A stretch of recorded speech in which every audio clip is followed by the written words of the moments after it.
আসসালামু আলাইকুম সুপ্রিয় শিক্ষার্থী, আমাদের আজকের অনলাইন ক্লাসে আপনাদের সকলকে স্বাগত জানাচ্ছি। আশা করি যে যেখানে আছেন ভালো আছেন এবং সুস্থ আছেন।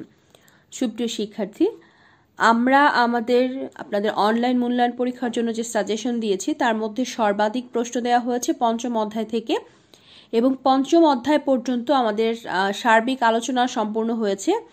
এবং পঞ্চম অধ্যায়ের জ্ঞানমূলক, অনুধাবনমূলক এবং সৃজনশীল প্যাটার্নে কিভাবে কোন কোন কিওয়ার্ড দিয়ে আসবে সেই বিষয়ে আমরা আলোচনা করেছি ইতিমধ্যে।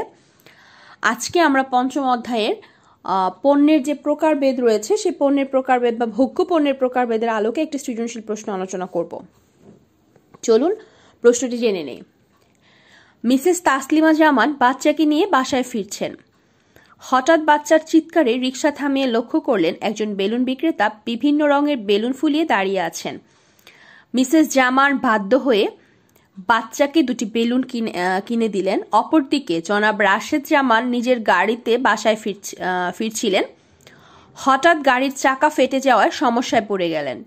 পরে নতুন চাকা কিনে সংযোগ করে বাসায় ফিরলেন। সুপ্রিয় শিক্ষার্থী, আমাদের উদ্দীপকের আলোকে ইতিমধ্যে আপনারা একটি বিষয় বুঝে গিয়েছেন। এখানে আমরা দুইটি পণ্য বা দুটি বৈশিষ্ট্য সম্পন্ন একটি পণ্য দেখতে পেলাম। একটি পণ্য আমরা দেখতে পেলাম যে পণ্যটি বাচ্চাটি দেখা মাত্রই হঠাৎ করে চিৎকার করলো, সে পণ্যটির চাহিদা তার মধ্যে উদ্ভব হলো বা সে পণ্যটি নিতে চাচ্ছে। দ্বিতীয় যে পণ্যটি পেলাম সে পণ্যটি হলো গাড়ির চাকা ফেটে গিয়েছে এবং সমস্যায় পড়ে গেলে নতুন একটি চাকা কিনে সংযোগ করে বাসায় ফিরলেন। চলুন আমরা প্রশ্নগুলো সমাধান করি। প্রথমে রয়েছে বিপণনের দৃষ্টিতে পণ্য কি? অযাচিত পণ্য ক্রেতারা সহজে কিনতে চায় না, ব্যাখ্যা করো। 3 নম্বর রয়েছে উদ্দীপকে মিসেস তাসলিমা জামান কোন ধরনের পণ্য ক্রয় করেন, ব্যাখ্যা করো। 4 নম্বরে রয়েছে উদ্দীপকে দুটি ঘটনা, দুটি ভিন্ন পণ্যের অস্তিত্ব লক্ষণীয়, তুমি কি একমত? উত্তরের সপক্ষে যুক্তি দাও। চলুন জেনে নেই।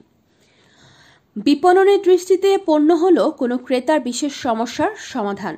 তার মানে হলো এখানে বিপণনের দৃষ্টিতে পণ্য বলতে ক্রেতার চাহিদা অনুপাতে বা ক্রেতা যে পণ্যের যে সার্বিক সুবিধা ভোগের মাধ্যমে ক্রেতা তার সমস্যা সমাধান করবে।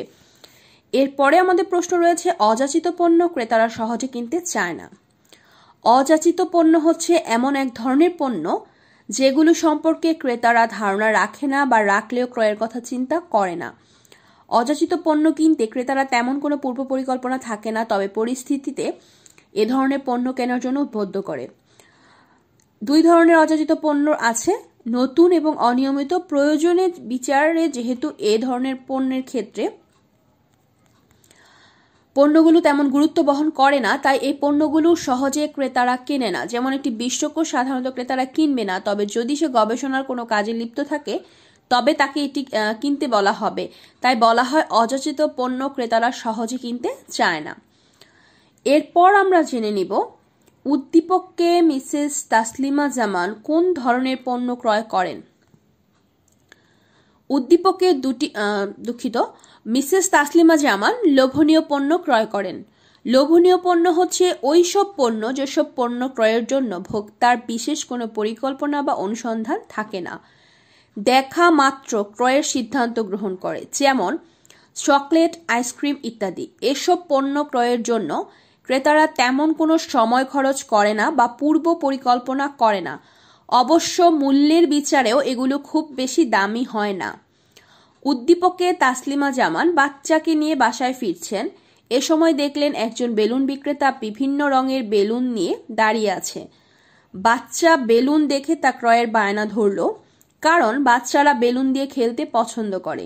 এখানে বেলুন ক্রয়ের জন্য তাসলিমা জামান আগে থেকে কোনো পরিকল্পনা ছিল না, হঠাৎ দেখার পর বাচ্চা তা ক্রয় করতে চাইল। একটি বাচ্চার কাছে বেলুন হলো লোভনীয় পণ্য, কারণ এগুলো দেখার পর তার এসব কেনার ইচ্ছা জাগ্রত হওয়াটা স্বাভাবিক। তাই বলা যায় মিসেস তাসলিমা জামান লোভনীয় পণ্য ক্রয় করছেন। এরপর আমরা জেনে নিব উদ্দীপকের দুটি ঘটনার দুটি ভিন্ন পণ্যের অস্তিত্ব লক্ষণীয়, তুমি কি একমত? তোমার উত্তরের সপক্ষে যুক্তি দাও।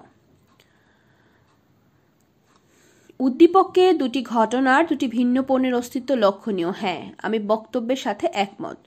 মিসেস তাসলিমা জামান প্রথমে বাচ্চার জন্য একটি বেলুন কিনলেন, এটি একটি লোভনীয় পণ্য, এবং পরে গাড়ির জন্য একটি চাকা ক্রয় করলেন যা একটি জরুরি পণ্য। পণ্য শ্রেণী বিভাগের ভিত্তিতে উভয়ই সুবিধা পণ্যের অন্তর্ভুক্ত। তারপরও প্রকৃতি বিচারে উভয়ের মধ্যে পার্থক্য রয়েছে। লোভনীয় পণ্য হচ্ছে ওইসব পণ্য যেগুলো পণ্য ক্রয়ের জন্য ভোক্তার বিশেষ কোনো পরিকল্পনা বা অনুসন্ধান থাকে না, দেখা মাত্র ক্রয়ের সিদ্ধান্ত গ্রহণ করে। আর জরুরি পণ্য হলো যেগুলো ক্রেতারা জরুরি ভিত্তিতে ক্রয় করে তার প্রয়োজন মিটিয়ে থাকে। মিসেস তাসলিমা জামান বাচ্চাকে নিয়ে বাসায় ফেরার সময় বেলুন দেখে বাচ্চার চাহিদা মেটানোর জন্য লোভনীয় পণ্য ক্রয় করলেন। অপরদিকে জনাব রাশেদ জামান গাড়ি নিয়ে বাসায় ফেরার সময় চাকা ফেটে গেল, ফলে তাকে জরুরি ভিত্তিতে চাকা কিনতে হলো, যা জরুরি পণ্য। লোভনীয় পণ্যগুলো দেখলে কেনার ইচ্ছে জাগে, কিন্তু কিনলে তেমন ক্ষতি হয় না, কিন্তু জরুরি পণ্যগুলো কিনতেই হয়, অন্যথায় সমস্যার সমাধান হয় না। লোভনীয় পণ্যটা তত বেশি গুরুত্ব বহন করে না যতটা জরুরি পণ্য বহন করে। পরিশেষে বলা যায় উদ্দীপককে দুটি ঘটনায় দুটি ভিন্ন পণ্যের প্রয়োজন হয়েছে, একটি হলো লোভনীয় পণ্য, অপরটি হলো জরুরি পণ্য। সুপ্রিয় শিক্ষার্থী, আমাদের আজকের আলোচনার মাধ্যমে আমরা ভোগ্য পণ্যের প্রকারভেদে সুবিধাজনক পণ্য পড়েছিলাম। সেই সুবিধাজনক পণ্যের মধ্যে আবার কিছু সাব পয়েন্ট ছিল, সেই সাব পয়েন্টের মধ্যে আমাদের লোভনীয় পণ্য এবং জরুরি পণ্য ছিল। আশা করি আপনারা পরবর্তীতে কোনো সৃজনশীল বা উদ্দীপক প্যাটার্নে যদি কোনো পণ্যের কিওয়ার্ড দেখেন, সেক্ষেত্রে আপনারা অবশ্যই সৃজনশীলের জন্য অ্যান্সারগুলো খুঁজে বের করতে পারবেন। তো আজকের আলোচনা এই পর্যন্তই। আপনারা সৃজনশীল প্রশ্নের সাথে মিলিয়ে আপনাদের যে কিওয়ার্ড নির্দেশমূলক যে শীট দেওয়া হয়েছে এবং বইয়ের মধ্যে যে আপনাদের ভেতরে কিছু কিওয়ার্ড রয়েছে, সেই কিওয়ার্ডগুলোর আলোকে পড়বেন। সবাই ভালো থাকবেন, সুস্থ থাকবেন। আল্লাহ হাফেজ।